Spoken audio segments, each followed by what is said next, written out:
अली अमीन गंडापुर के बाल किसने रखवाए, कहाँ काटे गए। पीटीआई रहनुमा से हुई ज्यादती की नई कहानी सामने आ गई।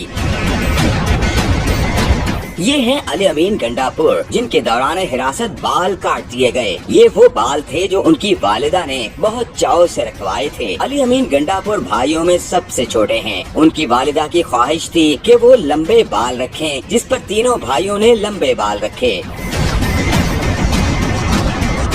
जराये के मुताबिक अली अमीन गंडापुर के बाल लाहौर में दौरान हिरासत काटे गए, जिस पर तहरीक इंसाफ की जानिब से सख्त रद्द अमल भी सामने आया था।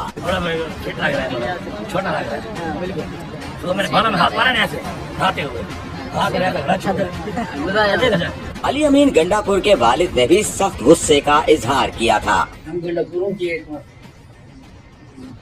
मतल है, प्रवर्ब है कि वो कहते हैं कि जो ऊँट रखते हैं वो दरवाजे बड़े रखते हैं। तो अगर इनका ये ख्याल है कि मेरे बेटों को इस किस्म के हरकतों से डरा सकते हैं या झुका सकते हैं तो गलतफहमी में है। मैंने चूहे बड़े नहीं किए, मैंने मर्द बड़े किए और वो इनको अंदाजा हो गया।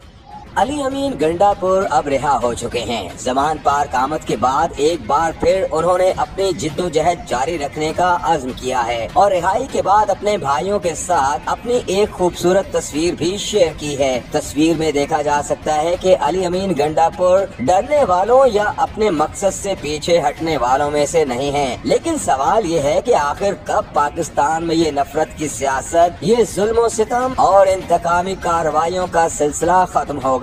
कब हमारे सियासतदान ये समझेंगे कि हालात बदलते वक्त नहीं लगता। हमारे ताकत के नशे में चोर हुक्मरानों के लिए हबीब जालिब ने क्या खूब लिखा है, तुमसे पहले जो एक शख्स यहाँ तख्त नशी था, उसको भी अपने खुदा होने पे उतना ही यकीन था। कोई ठहरा हो जो लोगों के मुकाबिल तो बताओ, वो कहाँ है कि जिन्हें नाज बहुत अपने तई था। आज सोए हैं तहे खाक, न जाने यहाँ कितने, कोई शोला, कोई शबनम, कोई महताब जबी था।